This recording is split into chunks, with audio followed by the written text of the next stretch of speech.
ایک یہودی نے اپنے بیٹے سے کہا جاؤ سودا لے آؤ، تو وہ گیا۔ لڑکا راستے سے گزر رہا تھا، اس کی نظر حضور پاک صلی اللہ علیہ وسلم پر پڑی اور حضور کی نظر اس لڑکے پر پڑی۔ وہ وہیں بیٹھ گیا اور وہیں بیٹھا رہ گیا۔ دیر ہو گئی، یہودی کبھی اندر جاتا کبھی باہر آتا کہ لڑکا کہاں رہ گیا، آیا نہیں۔ سورج غروب ہو گیا، مغرب کی نماز ہو گئی، شام کو گھر گیا۔ باپ پر نادان اتنی تاخیر کی۔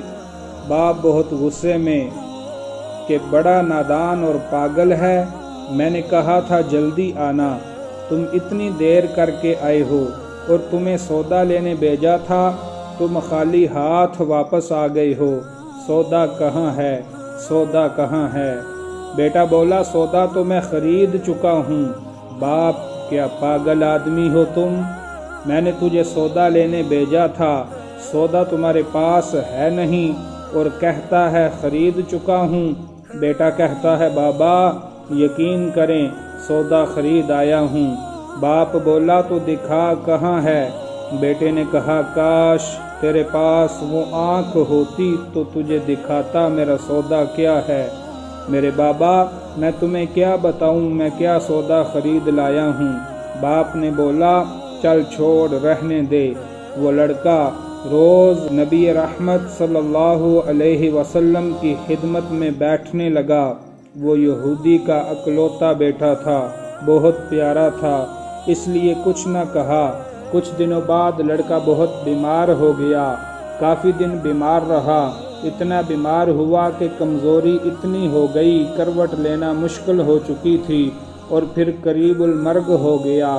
یہودی بہت پریشان تھا، پھر بھاگا گیا حضور اکرم صلی اللہ علیہ وسلم کی بارگاہ میں اور بولا میں آپ کے پاس آیا ہوں، آپ تو جانتے ہی ہیں میں یہودی ہوں، مجھے آپ میں کوئی اتفاق نہیں، مگر میرا لڑکا آپ دل دے گیا ہے اور قریب المرگ ہے، آپ کو رات دن یاد کر رہا ہے۔ کیا ممکن ہے آپ اپنے اس دشمن کے گھر آ کر اپنے معشوق و عاشق کو ایک نظر دیکھنا پسند کرو گے؟ کیا یہ آرزو پوری ہو جائے گی؟ وہ مرنے سے پہلے آپ کا دیدار کر لے، وہ کسی اور چیز کی آرزو نہیں کر رہا۔ آپ نے یہ نہیں فرمایا میں جاؤں گا یا نہیں جاؤں گا، آپ نے فرمایا ابو بکر اٹھو، عمر اٹھو، علی چلو چلیں، عثمان آؤ، باقی بھی جو سب ہیں چلیں، آپ کے عاشق کا دیدار ہم بھی کریں۔ اپنا دیدار اسے دیتے ہیں، آخری لمحہ ہے، آنکھیں بند کرنے سے پہلے اسے ہم کچھ دینا چاہتے ہیں، چلو چلتے ہیں۔ یہودی کے گھر پہنچے تو لڑکے کی آنکھیں بند تھی۔ حضور اکرم سراپا کرم ہی کرم ہیں، لڑکے کی پیشانی پر آپ نے اپنا دست اقدس رکھا، لڑکے کی آنکھیں کھل گئیں، جیسے زندگی لوٹ آئی ہو، جسم میں طاقت آ گئی، ناتوانی جوانی آ گئی۔ آنکھیں کھولی، رخ مصطفیٰ پر نظر پڑی، ہلکی سی چہرے پر مسکراہٹ آئی، لب کھل گئے، مسکراہٹ پھیل گئی۔ حضور اکرم صلی اللہ علیہ وسلم نے فرمایا بس اب کلمہ پڑھ لو۔ لڑکا اپنے باپ کا منہ تکنے لگا تو یہودی بولا میرا منہ کیا تکتا ہے، ابو القاسم محمد بن عبداللہ جو کہتے ہیں کر لو۔ لڑکا بولا یا رسول اللہ صلی اللہ علیہ وسلم میرے پاس تو کچھ بھی نہیں۔ آپ نے فرمایا بس تم کلمہ پڑھو، میں جانوں اور جنت جانے، تم میرے ہو جاؤ، جنت بھی تو میری ہے، جنت میں لے جانا یہ میرا کام ہے۔ لڑکے نے کلمہ پڑھا، جب اس کے منہ سے نکلا محمد الرسول اللہ، روح باہر نکل گئی، کلمے کا نور اندر چلا گیا، آنکھیں بند ہوئیں، لب خاموش ہوئے۔ اس لڑکے کا باپ وہ یہودی بولتا ہے یہ لڑکا اب میرا نہیں رہا، اب وہ اسلام کی مقدس امانت ہے، کاشانہ نبوت صلی اللہ علیہ وسلم سے اس کا جنازہ اٹھے تب ہی اس کی عزت ہے، لے جاؤ اس کو۔ پھر آپ شیم نے فرمایا صدیق اٹھاؤ، عمر اٹھاؤ، عثمان آگے بڑھو، بلال آؤ تو سہی، علی چلو، دو کندھا سب اٹھاؤ۔ اسے آقا علیہ السلام جب یہودی کے گھر سے نکلے تو یہ فرماتے جا رہے تھے، اس اللہ کا شکر ہے جس نے میرے صدقے سے اس بندے کو بخش دیا، اس اللہ کا شکر ہے جس نے میرے صدقے سے اس بندے کو بخش دیا۔ اللہ اکبر!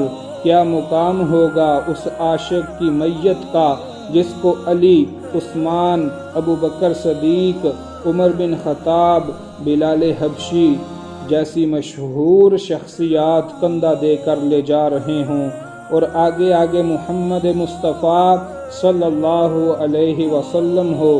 قبر تیار ہوئی، کفن پہنایا گیا، حضور اکرم صلی اللہ علیہ وسلم قبر کے اندر تشریف لے گئے، قبر میں کھڑے ہوئے اور کافی دیر کھڑے رہے، اور پھر اپنے ہاتھوں سے اس عاشق کی میت کو اندر اتارا۔ آپ صلی اللہ علیہ وسلم قبر کے اندر پنجوں کے بل چل رہے تھے، مکمل پاؤں مبارک نہیں رکھ رہے تھے۔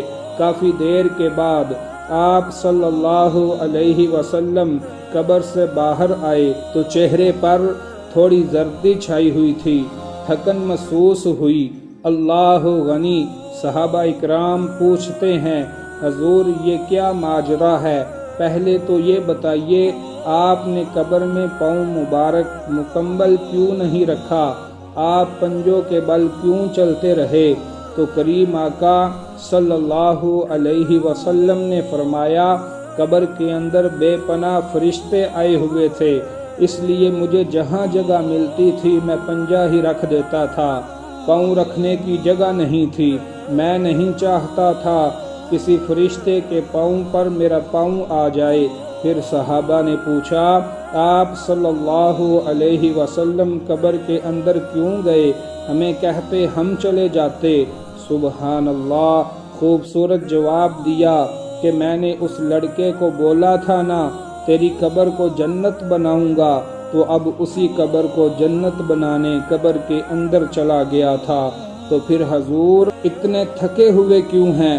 تھکا اس لیے ہوں کہ فرشتے اور حوریں اس عاشق کے دیدار کے لیے آ رہے تھے اور میرے وجود سے لگ لگ کر گزر رہے تھے، ان کی وجہ سے تھک گیا ہوں۔